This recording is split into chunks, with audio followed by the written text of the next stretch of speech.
flopou. As CPMIs criadas pelos bolsonaristas, né? A do MST e a do 8 de janeiro. Na verdade, são duas piadas prontas, né? É um fracasso total de público e de crítica. Que essa oposição bolsonarista não tem nada na mão.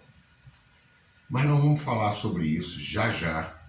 E eu quero mostrar como isso reflete no momento político que eles tentam vender, mas que tem uma outra realidade, né? Fábula de um lado e a vida como ela é de verdade no mundo, inclusive do Congresso, que estão vendendo aí uma força do Lira sobre o Lula. A mídia adora fazer isso, né? Mas a gente vai chegar lá, vamos falar sobre isso. Bom, eu vou pedir antes que vocês dêem um like, que se inscrevam no canal quem não está inscrito, e aqueles que podem colaborar, eu espero que bastante gente pode colaborar com o nosso trabalho, com qualquer valor, tá? E além de ter o Pix aqui embaixo, eu vou seguir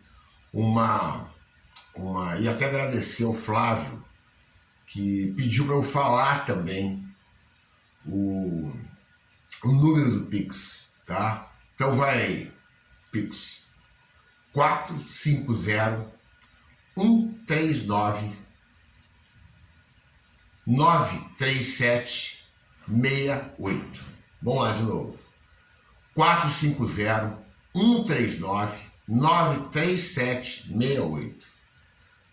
Então agora vamos falar sobre essa questão que é bastante interessante. Mas eu vou começar da máxima do João Saldanha, para a gente poder definir esse quadro do Lira em relação ao Lula. E a gente vai entender nessa questão, Congresso e vida real. Eu acho que aí está o grande problema do Lira, né? O Lira, né, que ele fez questão de dizer que ele barrou Janones, Lindbergh, o Renan Calheiros, não deixou entrar lá na CPI, né, no dia 8 de janeiro e tal, como se fosse uma grande vitória. Vitória de um troço absolutamente fracassado em termos de público, em termos de crítica. Eu não sei o que está pior, menos interesse da população brasileira, se é a CPI do MST ou se é a do 8 de janeiro, até porque as duas são duas grandes farsas. A primeira, por quê? A do MST, porque é feita por um monte de fazendeiro, os reis do agrotóxico. E eu vou abrir aspas aqui. São dois mundos diferentes. E aí o que acontece? A população brasileira tem um carinho danado pelo MST. Não é, aliás, não é só brasileira, não. O mundo entende que o processo evolutivo da agricultura é o MST. Ele é o futuro, ele é a modernidade, ele é a vanguarda. E é tão simples de entender isso, é só observar o que estão falando os médicos da quantidade de doenças relacionadas ao sistema digestivo provocada pelos agrotóxicos. Das mais amenas às mais graves. São muitas. E a primeira coisa que os médicos falam é a quantidade de agrotóxicos na alimentação do povo brasileiro, porque aumentou muito no Brasil. E você vai ver a proporção de pesticida, que é veneno, que esses caras estão jogando. Sem a menor responsabilidade. Se eles não têm responsabilidade com a gente, por isso eles não têm com índio nenhum. Olha, é um tipo de negócio que vai ter que ser muito bem discutido na sociedade. Porque em nome de um PIB, os caras estão envenenando quem eles querem, tá? E isso não sou eu que estou chutando. Pode perguntar para qualquer médico sobre esse aumento violento de casos de doença do sistema digestivo, que a primeira coisa que eles vão falar, muito agrotóxico na alimentação brasileira. Não é o MST, porque ele não usa isso. O MST é a vanguarda. Esses caras são o atraso. Os caras são o século XVII. Não pelo uso do pesticida, mas pelo acreditar que a gente está vivendo aquele período ainda, onde não tinha que dar satisfação nenhuma para a sociedade, inclusive justificar toda a maldade, toda a crueldade da escravidão. Esses caras têm esse DNA. Então essa turma que está lá, que não gosta que chame, né, o agronegócio de ogronegócio, mas é ogronegócio, na maioria dos casos é ogronegócio. Porque traz muito mais malefícios para a sociedade que benefícios. E vamos ser bastante sinceros. O tipo de negócio com subsídio pago pelo suor do próprio povo brasileiro, você vê que colocar na balança, você fala, vale a pena isso? Sem falar na concentração de terra, grilagem, essa ganância que eles estão em cima agora, do marco temporal em cima da terra dos índios. Quer dizer, os caras são o atraso desse país. A sociedade não sabe disso? Sabe! Eles também não têm mais a máquina de propaganda. A Secom do Bolsonaro comprava um monte de Jovem Pan da vida aí. Acabou isso! Não que isso mudasse a cabeça da sociedade, não muda. Mas eles faziam aquela espuma, aquela fumaça, entendeu? Letreiro, faixa. Parecia até que estava acontecendo alguma coisa, não estava. A sociedade não arredou o pé do Lula. Tanto é que o Bolsonaro são duas situações inéditas. O Bolsonaro que não consegue se reeleger, porque é ruim demais, porque é vagabundo, não trabalhou, e quando trabalhou contra o brasileiro. E do outro lado, o Lula, que está no terceiro mandato, tá? Que vai fazer o terceiro mandato, eu não tenho dúvida, muito melhor do que os dois que ele fez. E está pintando isso ser até um boom econômico no Brasil, que vai mudar toda a configuração política do país, eu não tenho dúvidas disso. E aí, a gente vai entrar na segunda CPI, que é do dia 8 de janeiro. Imagina, a CPI feita pelo ladrão na tua casa, leva tudo, quebra tudo, e depois ele quer fazer, vai lá na delegacia fazer acusação contra você.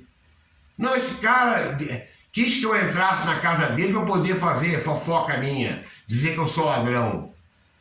É isso. É uma coisa, porra, todo mundo sabe, só tem bandido ali. Um monte de cara envolvido na própria anarquia, né, terrorista que esses caras fizeram. Os caras que incitaram isso, financiador, ali tem de tudo.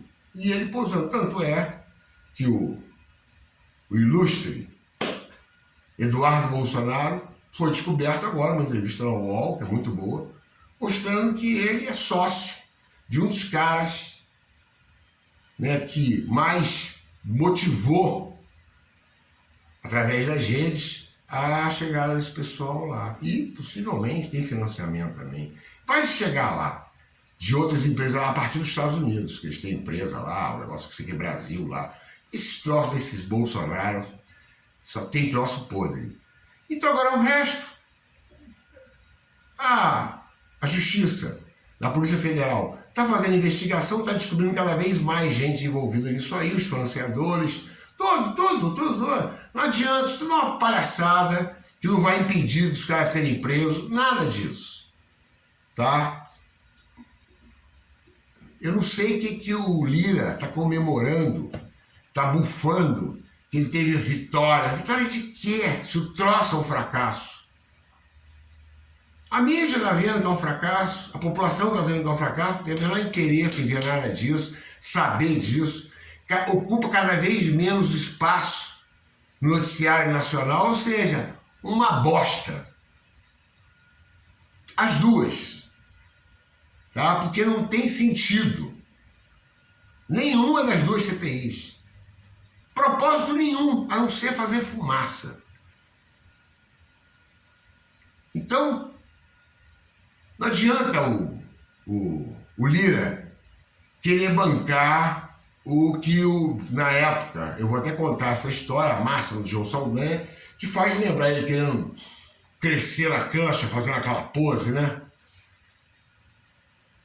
Foi quando o São Paulo estava com um timaço, Cilinho era o técnico, e o São Paulo comprou o Falcão do Roma, que é considerado os maiores jogadores do mundo, né, na Europa e tal, e trouxe pra cá. E aí o Cilinho foi estar com o cara no banco. Falcão no banco? Pô, tudo bem, o time de São Paulo era um timaço. Mas, pô, botar Falcão no banco? É uma piada, né, pô? E aí o João Saldanha, extremamente inteligente, espirituoso, falou, olha, acho que está havendo uma confusão nisso aí. O Cilinho está se achando o Cilão e está achando que o Falcão é o Falquinho. E é exatamente isso. O Lira perdeu a noção do tamanho dele, para aonde ele tem força e aonde o Lula tem força. Não tem força no Brasil real. O Lira está dando uma redoma, cheio de cara de interesse ali. Ah, eu vou parar o Brasil. O Lula não é uma confusão. O Lula, quando fala, como ele falou ontem, e o pessoal da minha Dora fala, não, porque o Lula vai perder a governabilidade, não sei, mas não tem nada disso. Como o Lula mesmo falou. Eu abri o jornal, parece que o mundo tinha acabado. Eu falei, meu irmão, agora que a gente vai começar o debate político. O Lira é cobra criada, mas cobra criada dentro de casa. Do pai, sempre foi muito bem alimentado. O Lula não, o Lula é cobra cascuda. Da onde ele veio, o que ele teve que passar. Inclusive agora a última, o Moro, que quis criar aquela situação política de rivalidade com ele. Onde está o Lula, onde está o Moro? Olha o que o Moro é para a sociedade hoje. Então, dentro desse processo, toda essa situação, é claro, hoje mesmo eu estava lembrando do Cunha, quando ele assinou lá ao começo do golpe do impeachment contra a Dilma, ele estava assinando ali o próprio inferno dele. Olha onde está a Dilma, olha onde é que está o Cunha. Quem foi preso foi Dilma? Não, foi o Cunha. E não foi pela Lava Jato, vamos deixar isso bem claro. O Moro gosta de falar isso, não. Quem denunciou o Lira foi o Ministério Público da Suíça. Mostrou os bancos que ele estava, não teve jeito. O Janot teve que trazer isso para cá e botar a coisa para poder funcionar. O que ocorre é que hoje o que é? Quem é o Cunha? É nada ao quadrado.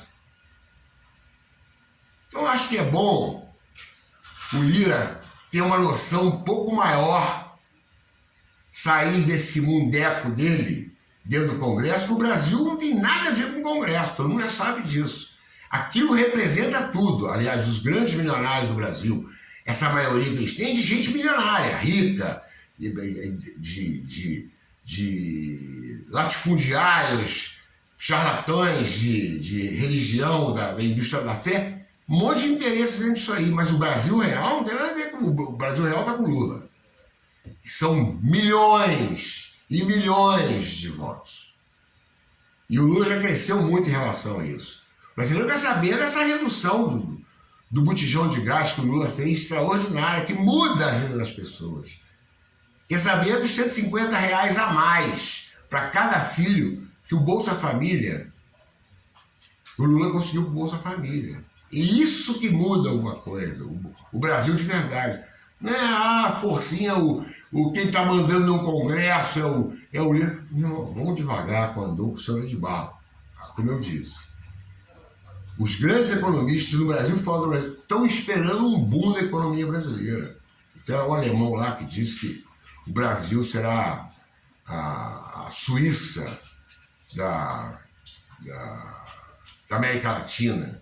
É o único país que tem todas as condições de dar uma arrancada econômica violenta aí. Ele deve estar sentindo o clima externo para o olhar para dentro do Brasil com o Lula. Bom, a gente vai pegar dentro disso aí uma fala que eu acho a única fala que presta na vida inteira que esse camarada é parlamentar, o Marcos Feliciano, quando ele disse que a oposição não sabe fazer oposição ao governo Lula. Não soube governar, foi uma tragédia em todos os campos. E agora na oposição, como é que eles vão ter capacidade para fazer oposição? Não tem. Então ele fala, ele utiliza até uma fala clara, que todo mundo viu isso, que o Flávio Dino comeu todo mundo com farinha, ridicularizou os parlamentares bolsonaristas, botando eles abaixo de cachorro, e fez isso mesmo, todo mundo viu, virou piada nas redes. Pô, eu nem estou falando do Marcos Valson, não, ele é folclore, entendeu? Imagino que hoje muito capixaba deve estar num arrependimento gigantesco de ter votado nele e no racista do Magno Malta, entendeu? Que também tá, imagina isso, na vice-presidência da CPMI do dia 8. Mas o cara que fez convocação, tem vídeo dele aí. Assim como o Salles faz relatoria da CPMI do MST. Que valor tem aquilo ali? Ninguém dá mínima. Estão falando sozinho. E tá na cara que eles sabem disso. E tá na cara que o Lula sabe. E tá na cara que o Lira também sabe. Então, todo esse processo. Por outro lado, aparece o Haddad agora apresentando uma redução do preço do automóvel, que vai atingir, logicamente, a classe média. Vai ajudar. Entendeu? Caindo aí o carro popular e tal.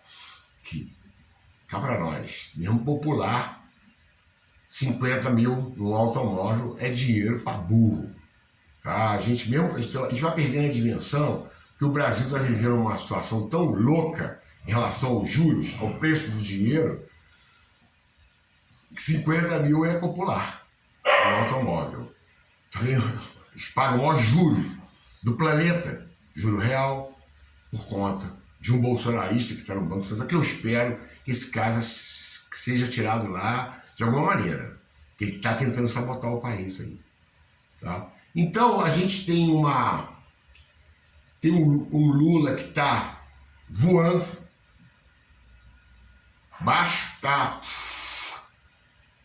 E tem aquela estrutura bolsonarista, que é a do Lira, representa inclusive, tá? Que está tentando reeditar. Pô, Bolsonaro. Lula não é o Bolsonaro. Acho que o Lira vai se adequar. Se imaginar a força que o Rodrigo Maia tinha como presidente da casa lá, da Câmara, e nem se elegeu.